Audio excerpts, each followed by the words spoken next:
A very good morning to my students. My name is Sahiba Sayyed. Today we are going to start a new lesson number 3, class 7, Gulmohar Black Swan Orient book, Maggie Cuts Her Hair by George Eliot. An extract from The Meal on the Floors by George Eliot. सबसे पहले इस lesson का introduction देख लेते हैं। This story is from a novel. ये story एक novel से ली गई है। The mill on the Floss. Mister Tulliver is a miller. Mister जो टोलीवर हैं वो एक मिलर हैं, मिल में काम करने वाले हैं। And the family lives at the mill beside the river Floss. और जो इनके परिवार है वो रिवर फ्लोर्स के पास में रहता है। He has 2 children. इनके 2 बच्चे हैं, टॉम एंड मैगी। टॉम और Maggi. Maggi is often scolded. Maggi को हमेशा डांट पड़ती रहती है। ऑफन यानी कभी कभार, अक्सर।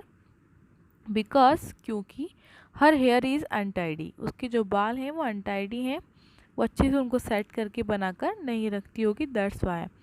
Van the story which is told here begins. जब ये कहानी शुरू होगी, ये लेसन स्टार्ट होगा। Some of the children's uncles and aunts have just arrived to have dinner at the mill. तो जब ये स्टोरी शुरू होगी तो डिनर पर इनके घर पे कुछ गेस्ट आए हुए हैं, अंकल और आंटी। कुछ जैसे हम अंकल आंटी बोलते हैं, अंकल एंड आंट्स आए हुए हैं। Para 1, Maggie said Mrs Tulliver. Mrs Tulliver Maggie की ममा, वो उसको बोलती हैं Maggie, calling her to her side and whispering in her ear. To her side मतलब अपने पास उसको बुलाती हैं, विस्परिंग मतलब फुसफुसा कर और धीरे से कान में बड़बड़ा के कहती हैं, go and tidy your hair. I told you not to come in without doing it first. You know I did. जब कोई गेस्ट आता है तो हमारी मम्मा भी हमसे कोई बात ज़ोर से नहीं बोलती हैं, वो धीरे से बोलती हैं। तो ऐसे ही उसकी मदर उनको धीरे से बोलती हैं, मैंने तुमसे कहा था ना यहाँ मत आना जब तक अपने बाल सही नहीं कर लेती हो तुम्हें याद है ना, मैंने कहा था। I did. Tom come out with me whispered Maggie. Maggie फुसफुसा कर अपने भाई से कहती है, टॉम मेरे साथ चलो। Pulling her brother sleeves at she past him. जब वो उसके पास से गुजरता है तो अपने भाई का हाथ यानी स्लीव्स पकड़ लेती है और उसको खींच के कहती है, टॉम तुम मेरे साथ चलो। Tom followed willingly. और टॉम विलिंगली और अनविलिंगली, विलिंगली चाहते हुए और अनविलिंगली ना चाहते हुए। यहाँ पर टॉम जाना चाहता था और कोई प्रॉब्लम नहीं हुई उसको और वो उसके साथ चला जाता है। Come up stairs with me. Up stairs means ऊपर। जब हमें ऊपर जाना हो तो हम अप स्टेयर्स बोलते हैं और नीचे जाना हो तो डाउन स्टेयर्स।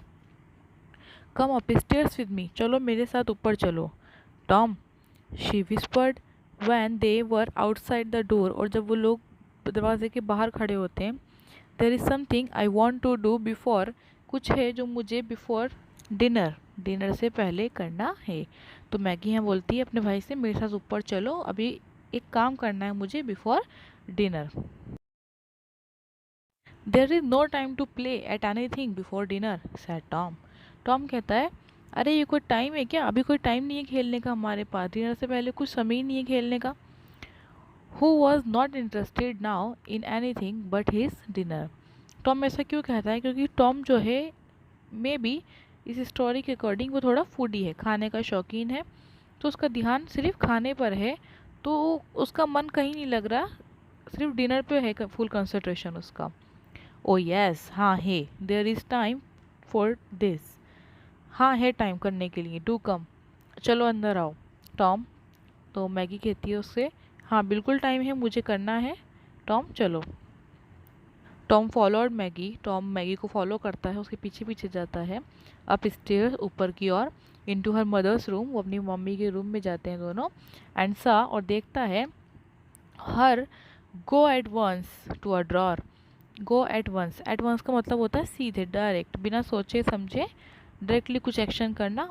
तो सीधी वो रूम में एंटर होती है और अपनी मम्मी की जो ड्रॉर होती है ड्रेसिंग की, वहाँ जाती है। From which she took out, जहाँ से वो बाहर निकालती है, a large pair of scissor, कैंची। तो वहाँ से वो कैंची निकालती है। पेयर ऑफ सीजर का मतलब एक ही कैंची होता है, नॉट के बहुत सारी सीजर्स, ठीक। What are they for Maggie said Tom, तुम इसका क्या करोगे मैगी, टॉम पूछता है। Maggie answered by seizing her front hair and cutting it straight across the middle of her forehead. Maggi इसका आंसर अपने वर्ड से नहीं अपने एक्शन से देती है। वो अपने सीजिंग में होता है किसी चीज़ को पकड़ना, to take hold of something suddenly and formally, to grab something, किसी वस्तु को कसकर पकड़ लेना, झपट लेना। तो अपने बालों को कस के पकड़ती है फॉरहेड से, आगे के सामने के बाल, और झट से उन्हें काट देती है। Oh my buttons Maggi, O my button means वो हैरान हो जाता है, एन एक्सप्रेशन ऑफ सरप्राइज और एक्साइटमेंट। तो कहता है ओ माई गॉड, जैसे हम कहते हैं ना ओ माई गॉड मैगी तुमने क्या करा, यू विल कैच इट, तुम्हारी अब डांट पड़ेगी। Catch it means get is scolded और पनिश्ड, अब तुम्हारी पक्का डांट पड़ेगी। शी वो कहता है said Tom, you had better not cut any more off, बस तुम्हें अब और ज़्यादा नहीं काटना चाहिए, मतलब इतना ही काफ़ी है तुम्हारी डांट पड़ने के लिए, तुम्हें अब और ज़्यादा काटना नहीं चाहिए। उसको वो वार्निंग देता है, अवेयर करता है। व्हाट डू यू थिंक, क्यों मैगी अपने बाल काट रही है? यस, मैगी की हमेशा उसकी मदर से डांट पड़ती रहती है क्योंकि वो अपने बालों को अच्छे से कॉम्ब नहीं करती, उनको केयर नहीं करती है, वो थोड़ी परेशान हो जाती है बालों से। तो उसने सोचा कि ना रहेगा बांस ना बजेगी बांसुरी, मैं आज अपने बाल ही काट देती हूँ। अपने भाई को लेकर आती है अपने सपोर्ट के लिए, और अपनी मम्मा के रूम में जाके सीजर निकाल कर अपने सारे बालों को काटना शुरू कर देती है। Snap went the great Caesar again while Tom was speaking. जब टॉम बोल ही रहा होता है ये बात, मैगी को कह ही रहा होता है oh my button Maggie you will definitely catch it, तुम्हारी पक्का डर पड़ने वाली है। इतने में मैगी एक बार और कैंची चलाती है और फिर से स्नेप यानी खच से आवाज़ आती है। कैंची चलने पे जो आवाज़ आती है खच, वो आवाज़ आती है। ही couldn't help feeling it was rather good fun. तो टॉम को इसमें मज़ा आ रहा था, जैसे भाई होते हैं चिढ़ाते हैं अपनी सिस्टर्स को, तो ऐसे वो उसको चिढ़ा रहा था। Here Tom you might cut it behind for me said Maggie, Tom you might cut it behind for me, Tom मेरे पीछे के बाल काटने में मेरी मदद करो, क्या तुम मेरे लिए मेरे पीछे के बाल कट कर दोगे, मैगी कहती है। Anxious to finish the deed, क्योंकि उसको जल्दी होती है, एक्साइटमेंट होता है, थोड़ी चिंतित भी हो रही होती है कि वो ये काम जल्दी से बस अब ख़त्म कर दे, फटाफट से सारे अपने बाल कट कर दे। You will catch it you know said Tom again, Tom फिर से उसको वार्निंग देता है, तुम्हारी पक्का डांट पड़ेगी, तुम ये जानती हो कि तुम अब डांट खाने वाली हो। Hesitating a little he took the seizure, hesitate करना यानी कि ना चाहते हुए, यानी संकोच करना, हेजिटेशन संकोच करता है थोड़ा सा, बट वो उसके हाथ से कैंची ले लेता है उसके बाल कट करने के। नेवर माइंड हरी अप, कोई बात नहीं पढ़ने दो डांट, हरी अप जल्दी जल्दी मेरे बाल काटो, हरी अप मीन जल्दी करो। सैड मैगी, मैगी कहती है giving a little stamp with her foot, little stamp with her foot, जब हम कभी डर जाते हैं या कोई बात होती है तो करते हैं अक्सर अपने पैरों को ज़मीन पर थापते हैं। To keep putting one foot down hard and noisy on the ground and then the other in order to make yourself less cold और to make a noise, people do it.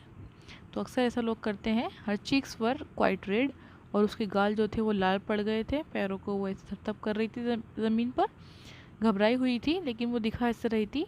तो कहती नहीं नहीं जल्दी करो, तुम डांट पड़ने दो, तुम बस मेरे जल्दी से बाल कट कर दो। सीधा इमेज देखिए, इस इमेज में कैसे मैगी जो है अपने आप को देख रही है, बराबर में उसके भाई टॉम खड़ा है, पिंक फ्रॉक में मैगी है। The black hair was so thick, उसके जो बाल थे वो बहुत घने थे, अच्छे बाल थे। Nothing could be more pleasing to a lad means होता है लड़का, who had already enjoyed the forbidden pleasure of cutting the horseman, एक ऐसा लड़का जिसने पहले ही फॉरबिडन का मतलब होता है नॉट अलाउड, जो हमें अलाउड नहीं होता है, करना मना होता है, forbidden. And mane mean the long hair on the back of the horse neck, घोड़े की जो गर्दन होती है उसके पीछे की तरफ जो बाल होते हैं वो। तो एक ऐसा लड़का जिसको घोड़े की गर्दन के पीछे के बाल काटना मना था, फिर भी उसने काटे हों और उसने वो एंजॉय करा हो, तो अब एक लड़की के बाल काटने में भी उसको बड़ा मज़ा आ रहा था। There is strange satisfaction in making pure of scissor cut through a mass of hair, और उसको one delightful snip and then another and then Another, the piece of hair fell heavily on the floor, and Maggie stood, her hair cut short in an even manner. There is strain satisfaction, ये जो satisfaction है किसको आ रहा है, Maggi को बहुत खुशी सी मिल रही है। जैसे जैसे उसको बाल कटते जा रहे हैं तो उसको ऐसा लग रहा है ओके अब मेरी टेंशन कम होती जा रही है, मुझे इन बालों को संवारना नहीं पड़ेगा, बनाना नहीं पड़ेगा, no need to comb, no need to manage, no need to maintain, nothing, कुछ नहीं करना पड़ेगा मुझे अभी। One delightful snip, delightful means खुशी, खुशी वाली स्निप है, जैसे जैसे कैंची चल रही है उसको खुशी हो रही है। एंड देन अनदर मतलब एक के बाद एक, एक के बाद एक कैंची चलती गई और बाल कटते गए। And pieces of hair fell heavily on the floor, और उसके जो बालों के कट करे हुए बाल थे, गुच्छे थे, वो नीचे गिरते गए, ज़मीन पे गिरते गए। एंड मैगी स्टूड, और मैगी खड़ी थी, हर हेयर कट शॉर्ट इन अन अनइवन मैनर, अनइवन, इवन मतलब बराबर से, और अनइवन नॉट इक्वल। वैसे इवन और इवन एंड ऑड मैथ्स में नंबर होते हैं, ये वो वाला इवन और ऑड नहीं है, इट्स इवन अनइवन, बराबर से और नहीं है बराबर से। तो ओबियसली वो कोई टॉम या मैगी दोनों बहन भाई एकदम अच्छे से बाल थोड़ी काट सकते हैं, लिटिल किड्स हैं, उन्होंने जैसे भी काटे, जैसे भी सीजर चली उन्होंने चला ली, और कुछ ऊंचे नीचे टेढ़े मेढ़े जैसे भी उसके बाल कट गए, बहुत छोटे हो गए, but with a sense of freedom. लेकिन अब उसको एक फ्रीडम वाली सेंस आ रही है, ऐसा लग रहा है जिससे उसको आज़ादी मिल गई हो। किससे मिल गई है उसको आज़ादी? हाँ, उसके उन बड़े बालों से, उन कर्ली हेयर से, जिनको उसे बार बार बनाना पड़ता था और डांट खानी पड़ती थी। As if she had come out from a wood into a open plain, और उसको ऐसा लग रहा था जैसे वो किसी झाड़ से, किसी जंगल से एक ओपन प्लेन में, खुले मैदान में आ गई हो, उसको अपने बालों से फ्रीडम मिल गया हो। ओ मैगी सैड टॉम, टॉम कहता है Maggi, jumping around her and laughing, जैसे कोई किसी का मजाक बनाता है उसके आसपास घूमता रहता है, क्लैपिंग करता है, हंसता रहता है, तो उसके आसपास ऐसे ही घूम रहा था, बार बार मजाक बना रहा था, लाफ कर रहा था। Oh my buttons, oh my God Maggie, look at yourself in the glass, means ज़रा आईने में अपने आप को देखो, तुम कितनी फ़नी लग रही हो, जो भी उसका सेंस था उसका मजाक बनाने लगता है टॉम।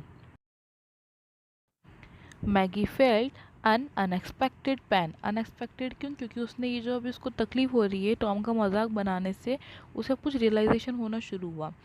तो ये उसने एक्सपेक्ट नहीं करा था, वो तो कुछ और ही सोचे बैठी थी कि बाल काट लूँगी तो क्या होगा, देखते हैं। She had thought before hand chiefly of her own freedom from her annoying hair and the annoying remarks about it, उसको और ज़्यादा अच्छे से सोच समझ लेना चाहिए था वो क्या करने जा रही है। And something also of the trump, trump मतलब होता है विक्ट्री, जीत, she would have over her mother and her aunts by this very bold action, she didn't want her hair to look pretty, that was out of the question, she only wanted, ऐसा कुछ नहीं है कि अपने बालों को अच्छा देखना चाहती थी, ये बात नहीं है एक्चुअली, शी ओनली वॉन्टेड, वो सिर्फ ये चाहती थी कि लोग जो थे उसको समझदार बोले, people to think her a clever girl, एक समझदार लड़की उसको समझे, and not to scold her, और कोई भी उसको उसके बालों के लिए बार बार ना डांटे। तो बाल उसके अच्छे हैं बुरे हैं, प्रीटी लगेगी नहीं लगेगी, ये सब तो उसने सोचा ही नहीं, बस वही सोच रही थी अब डांट पड़नी बंद हो जाए कैसे भी करके। बट नाउ, लेकिन अब, and Tom began to laugh at her, लेकिन जब टॉम ने उसका मजाक बनाना शुरू करा और इतनी बुरी तरह उसके आसपास नाच नाच के उसके ऊपर हंसना शुरू करा, it became quite a different affair, a different affair यानी कि अब मामला कुछ और ही हो गया, जो सोचा था वो नहीं रहा, वो कुछ और अब उसके दिमाग में चलना शुरू हो गया। It became a quite a different affair, एक नया ही मामला उसको अब ये लग रहा है। She looked in the glass, फिर वो अपने आप को मिरर में देखती है, and still Tom laughed and clapped his hand, और टॉम अभी भी उसके आसपास खड़ा हुआ है, उसका मजाक बनाता रहता है, उसके ऊपर हंसता रहता है, तालियां बजाता रहता है। Clapped his hand, Maggie's cheek began to grow pale and her lips to tremble a little. पैल मतलब पीला, अब मैगी का चेहरा पीला पड़ने लगा, उसके गाल जो पहले लाल लाल हो रहे थे अब वो पीले पड़ने लगे, अब उसको थोड़ा सा डर लगने लगा, बुरा लगने लगा ये सब जो इसके साथ हुआ, इवन वो उसने खुद किया, हुआ नहीं खुद उसने किया। और लिप्स ट्रेम्बल, और उसके जो होठ थे वो ट्रेम्बल करने लगे, कपकपाने।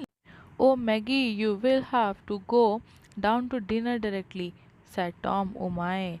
अब वो उसको रियलाइज़ करवाता है कि मैगी अब तुम्हें इसी हाल में नीचे जाना पड़ेगा डिनर के लिए, ओ मेरी बहन। Don't laugh at me Tom, sad Maggi, bursting into tears and giving him a push। अब बेचारी कब तक बर्दाश्त करती, इतनी देर से चुपचाप थी।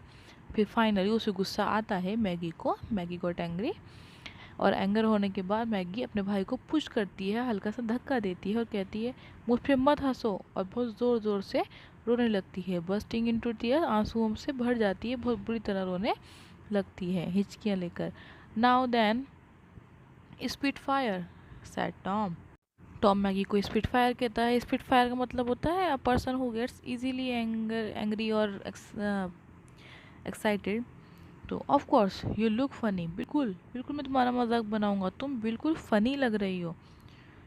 You should have thought of that before, तुम्हें तो ये पहले सोचना चाहिए था ना। टॉम मैगी से कहता है तुमको तो ये करने से पहले सोचना चाहिए था कि तुम ये क्या कर रही हो। आई शैल गो डाउन, मैं नीचे जाऊंगा, मैं नीचे जा रहा हूँ। I can smell the dinner going in, और मुझे अब खुशबू आ रही है अच्छे अच्छे खाने की। जो गोइंग इन मतलब ये नहीं खाना जा रहा है, इट डज मीन, इसका मतलब ये होता है कि खाना लग रहा है, सर्व करा जा रहा है।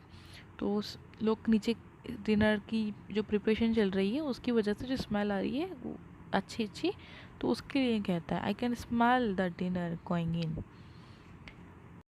ही हरिड, वो जल्दी से डाउन स्टेयर्स नीचे जाता है एंड लेफ्ट पुअर मैगी, और मैगी को छोड़ देता है टू हर माइजरी, और उसके बुरे हाल पर। यानी बेचारी रोती है, परेशान होती है, वो उसको उसके हाल पे छोड़ देता है, और टॉम भाग के नीचे चला जाता है। उसको जो नीचे का डिनर था उसकी अच्छी अच्छी खुशबू थी, बहुत ज़्यादा अट्रैक्ट कर रही थी। अब इधर मैगी क्या कर रही है देखते हैं। She could see clearly enough, अब मैगी को सब कुछ अच्छे से समझ आ गया। Now that the thing was done, जो भी उसने किया है, that it was very foolish, वो बहुत ही बेवकूफ़ वाली हरकतें हैं। And that she would have to hear and think more about her hair than ever. अब उसको ये रियलाइज़ हो चुका है कि उसने जो करा वो बहुत गलत काम करा है, और अब उसको पहले से भी ज़्यादा अपने बालों के लिए और ज़्यादा डांट, और ज़्यादा सबकी मजाक, और ज़्यादा थोड़े जो नेगेटिव कमेंट्स होते हैं वो सुनने पड़ेंगे। अब मैगी को इस चीज़ का रियलाइजेशन होना शुरू हो गया है, उसको अपनी गलती का एहसास हो गया है। दैट्स वाई कहते हैं ना कि never make any decision when you are in anger. तो जब भी आप गुस्से में हो तो कभी कोई फैसले नहीं करें। जब हम समझने सोचने की शक्ति हमारी उस टाइम बिल्कुल ज़ीरो हो जाती है, और गुस्से में लिए हुए फैसले गलत होते हैं। जब भी कोई डिसीज़न लेना हो हम पहले काम डाउन हो जाएं, अच्छे से सोचें समझें, एंड देन उसके बाद ही डिसीज़न लेना चाहिए। वो एक बेस्ट डिसीज़न होता है, बेस्ट हमारा फैसला होता है। Para 20, Tom never did the same sort of foolish things as Maggie. Tom ने कभी ऐसी बेवकूफ़ वाली हरकत नहीं करी मैगी ने जैसी करी। And so it happen that, और इसीलिए though he was much more wilful than Maggie, इसीलिए वो थोड़ा मैगी से ज़्यादा समझदार भी है, विलफुल है। और his mother hardly ever called him naughty, और उसकी जो मम्मा है मैगी की और टॉम की, वो टॉम को ज़्यादा कभी डांटती नहीं, उसको नॉटी भी नहीं कहती। But Maggie as she stood crying before the glass मतलब कांच के सामने खड़े होकर, और मिरर के सामने खड़े होकर मैगी ये सब सोच रही थी और रो रही थी। Felt it impossible that she should go down to dinner, और वो सोच रही है कि ये तो बिल्कुल इम्पॉसिबल है, ये तो ना के बराबर है, मैं कैसे कैसे मैं नीचे जाऊँ। एंड एंड्योर, और एंड्योर मतलब होता है बर्दाश्त करना किसी चीज़ को, तो कहती मैं कैसे बर्दाश्त। The severe words of her aunt, अपनी आंटी के वो सख्त अल्फाज, वो लफ्ज़, वो शब्द जो मुझे बोलेंगी गुस्से में या फिर मजाक बनाएंगी, वो सब मैं कैसे बर्दाश्त करूँगी। वाइल, और उसी दौरान टॉम, लूसी और Martha who waited at the table, जो टेबल पे इंतज़ार कर रहे हैं, दे मस्ट बी कज़न, वो इसके ज़रूर कज़न होंगे, टॉम, लूसी और Martha. And perhaps her father and her uncles would laugh at her, और क्या पता उसके पापा और अंकल भी उसका मजाक बनाए। बहुत सारी चीज़ें वो सोच रही है। जब कुछ घटना घट जाती है उसके बाद फ्यूचर इज़ अनसर्टेन, हमें नहीं पता फ्यूचर के बारे में, तो हम इमेजिन करते हैं ना, अच्छा ऐसे हो जाएगा, अच्छा यूँ होगा, तो ऐसे वो इमेजिन कर रही है। For if Tom laughed at her of course every one else would, for का मतलब यहाँ पे के लिए नहीं है, बिकॉज से है। बिकॉज क्योंकि अगर टॉम उस पर हंसा तो बाकी लोग भी हंसने लगेंगे, और उसको पता ही है टॉम तो हंस ही लिया ऊपर इतना ज़्यादा, तो वो श्योर है कि टॉम तो हंसेगा। And if she had let her hair alone she could have sat with Tom and Lucy and had the sweet pudding. और फिर वो वापस से पछता रही है, काश मेरे अपने बाल ना काटे होते तो मैं भी आज अभी टॉम और लूसी के साथ बैठ के अच्छा अच्छा मीठा मीठा बढ़िया वाला पुडिंग खा रही होती। What could she do but weep. अब वो बेचारी कर भी क्या सकती थी सिवाय रोने के। She sat on the floor helpless. वो बेचारी फिर फर्श पे बैठ गई and disappearing among her black hair. और जो ज़मीन पे उसके कटे हुए बाल पड़े हुए थे उनको देखने लगी और डिसअपियर होने लगी, निराश होने लगी, रोने लगी, हेल्पलेस सी, परेशान सी बैठी थी। Miss Maggie you are to come down this moment. Miss Maggie फ़ौरन, दिस मोमेंट यानी कि फ़ौरन, उसी पल में आपको फ़ौरन नीचे बुलाया है, सेट की जिया। क्या जिया? Entering the room hurriedly. Hurriedly mean जल्दबाजी से, जल्दी से वो रूम में आती है और कहती है, जल्दी से उनको नीचे बुलाया, चलो। Gracious what have you been doing, I never saw such a fried. और जब वो रूम में आती है और सामने मैगी को देखती है, इतना अजीब सा उसके बाल कटे हुए होते हैं, अनइवन, बेकार, और रोती हुई मैगी को देखती है तो कहती है, हाँ ये तुमने क्या करा, आई नेवर सा सच अ फ्राइड, मैंने इतनी भयंकर चीज़ कभी नहीं देखी, मतलब तुमने वो तो मुझे डरा ही दिया, ये तुमने क्या करा। वो भी उसको ऐसे ही देखती है। Students, we will proceed this chapter from our next class. Till then, take care of yourself. Have a good day. Bye.